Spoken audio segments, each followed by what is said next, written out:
Apaka-boring naman natin dito. Wala ba kayong kwento dyan? Kwento? Boy, meron akong kwento. Kwento?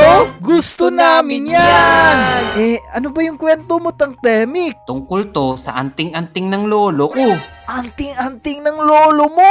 Apakalupit naman yan Oo, malupit to. Ano, gusto niyo na bang marinig? Sige, parinig kami. Alam nyo ba, bago kasi pumanaw yung lolo ko, may hinabilin siya sa aking anting-anting. Ulo, atig-atig, ang galing. Grabe, ang lupit pala ng lolo mo Pero, anong anting-anting yan? Isang panyo. Panyo. Hindi naman anting-anting yung panyo Anting-anting yun. Kasi ang kapangyarihan nung anting-anting na binigay sa akin ng lolo ko, kapag daw nasa bingit ka ng kamatayan, buksan mo lang daw yung panyo at basahin mo lang yung nakasulat, maliligtas ka na. Babasahin lang yung panyo, tapos maliligtas ka na? Ang lupit pala ng anting-anting na yan Nasubukan ko na kasi yung anting-anting ng lolo ko na yun Ano bang meron sa anting-anting na yun? Kasi ganito yun. Isang gabi, meron ako nakitang mga masasamang lalaking tambay.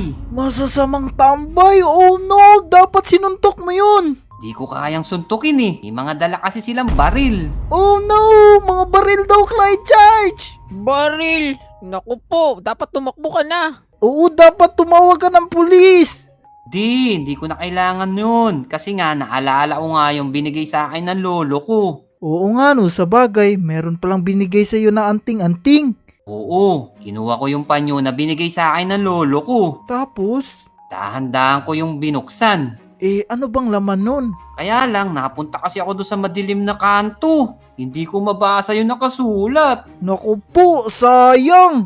Kaya ang ginawa ko, naglakad-lakad ako. Tapos may nakita akong 7-Eleven. Anong ginawa mo sa 7-Eleven? Kasi doon sa 7-Eleven, di ba maliwanag doon? Oo, mababasa mo na yung nakasulat. Tama ka dyan, Sonny. Doon ko nga nabasa yung nakasulat.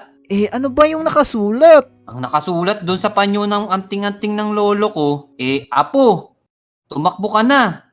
Kapag nakaligtas ka, itong panyo ang gamitin mo pamunas ng pawis.